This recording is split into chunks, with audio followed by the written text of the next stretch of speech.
국회의 꽃이라고 불리는 국정감사가 어제부터 20일 동안의 일정으로 시작됐습니다. 문재인 정부의 정책을 본격적으로 따지는 첫 번째 국감인 만큼 여야는 뜨거운 공방을 벌이고 있습니다. 법제사법위원회에서는 파행까지 빚어지는 등 강대강으로 충돌했습니다. 국정감사 이틀째인 오늘도 오전부터 피감기관 현장 등에서 감사가 이어집니다. 노동일 경희대 법학전문대학원 교수와 좀 더 자세하게 짚어보겠습니다. 안녕하십니까? 네, 안녕하세요. 네, 예상은 했습니다만 첫날부터 꽤 치열했습니다. 어제 국정감사 어떻게 보셨어요? 네, 뭐 몇 가지 오개 틈이 있었지만 뭐 좀 무난한 출발이었던 것 같습니다. 네. 그러나 어제는 첫날이었기 때문에 또 몸풀기 단계 아니겠습니까? 뭐 저는 어제 이제 제 직업이니까 뭐 또 법사위를 좀 유심히 봤는데요. 김명수 대법원장이 인사하는 도중에 자유한국당 의원들이 퇴장했죠. 네. 그런 것은 사실은 오히려 야당이 존재함으로 인해서 뭔가 부담을 줘야 되는 게 정부에 부담을 줘야 되는 게 국정감사인데 퇴장하는 것은 오히려 그런 걸 도와주는 부분이기 때문에 뭐 그런 파행은 바람직하지 못하다고 생각합니다. 그런 걸 제외하면 대체로 무난한 진행이었다고 보여집니다. 예. 네, 김명수 대법원장의 증인 출석 여부를 놓고도 논쟁이 벌어지지 않았습니까? 이건 그렇습니다. 어떻게 보셨어요? 기본적으로 원래 이제 그동안 관행도 그렇고 계속해서 대법원장은 이제 그런 대법원 감사에서 인사말만 하고 퇴장을 하고 그리고 법원 행정처장을 상대로 해서 전반적인 걸 질문하게 돼 있거든요. 했거든요. 그리고 그래서 법에는 없지만 그동안 쭉 이어져 왔던 것이고 또 삼권 분립 차원에서 네. 대법원을 존중하는 그런 자세였습니다. 또 어제 특히 김명수 대법원장 본인의 어떤 신상 문제, 특히 이제 공보관실 운영비를 본인이 직접 춘천지방법원장 시절에 수령했던 그런 문제를 두고 직접 증언대에서 증언을 해야 이렇게 좀 공방이 벌어졌었습니다.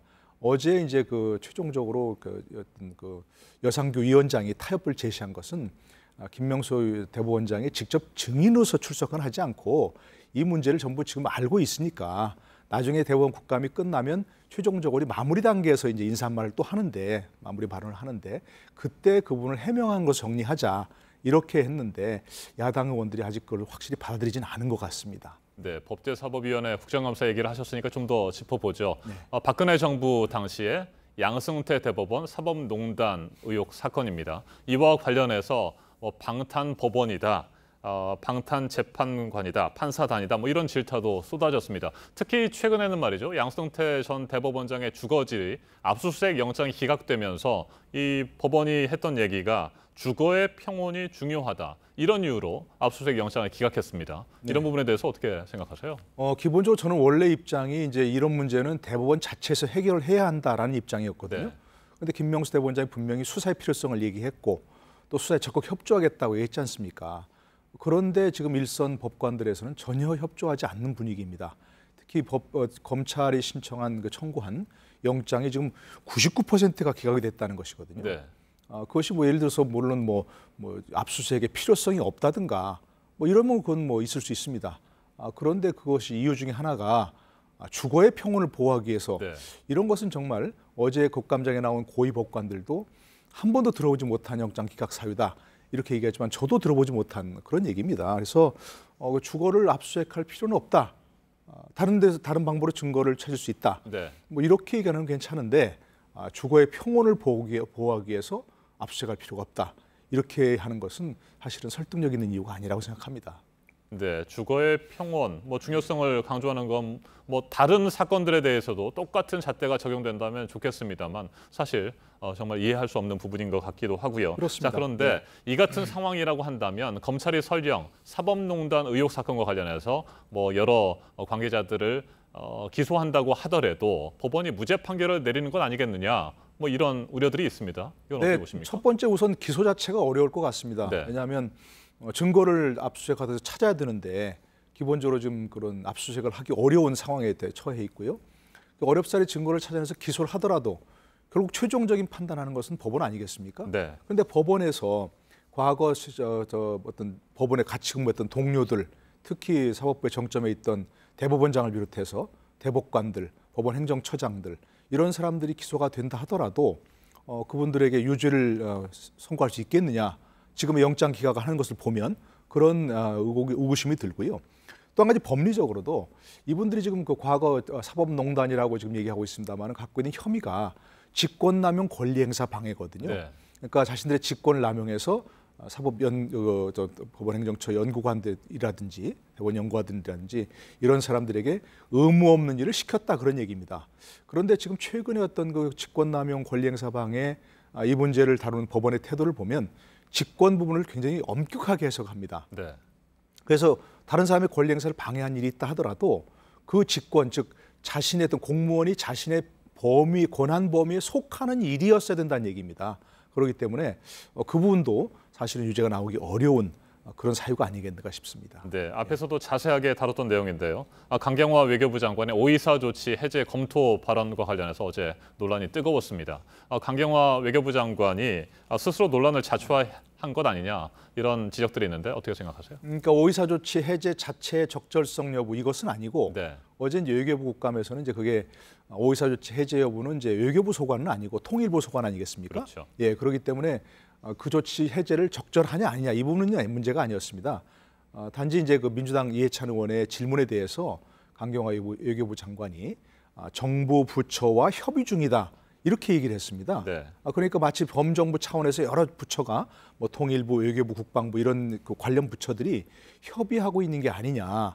이래서 이제 야당 의원들이 반발한 거죠. 천안함 폭침을 인정하느냐 이런 문제까지 나왔었고요.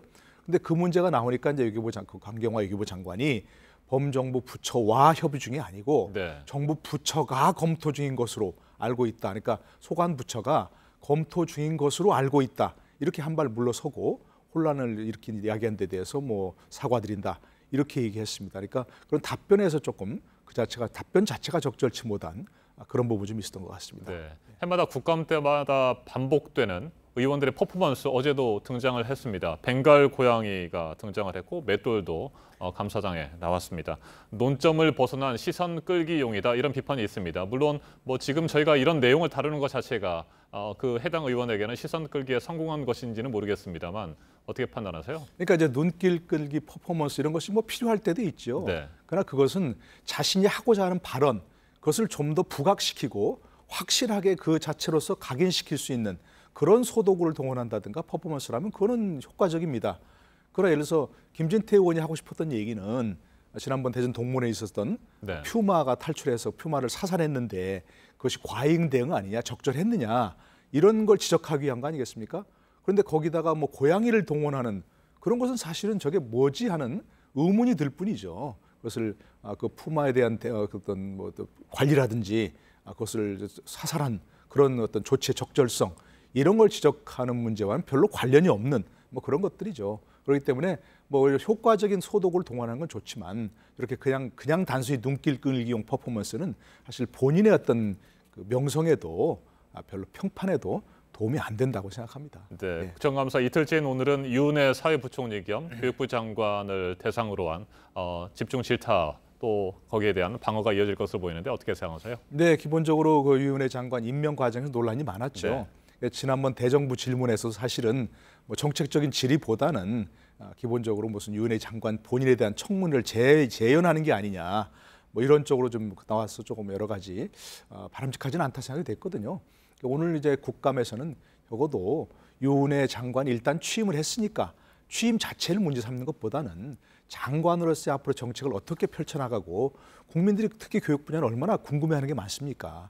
그런 분들 짚어주고 특히 야당으로서는 감시와 비판이 주된 임무이긴 하지만 보다 나은 대안 제시를 하는 그런 어떤 대안 야당으로서 대안 정당으로서 존재감을 부각시키는 게 더 필요하지 않을까 싶습니다. 네, 건설적이고 생산적인 국정감사가 이어지기를 기대해 봐야 할 것 같습니다. 네. 노동일 교수님 말씀 잘 들었습니다. 네, 고맙습니다.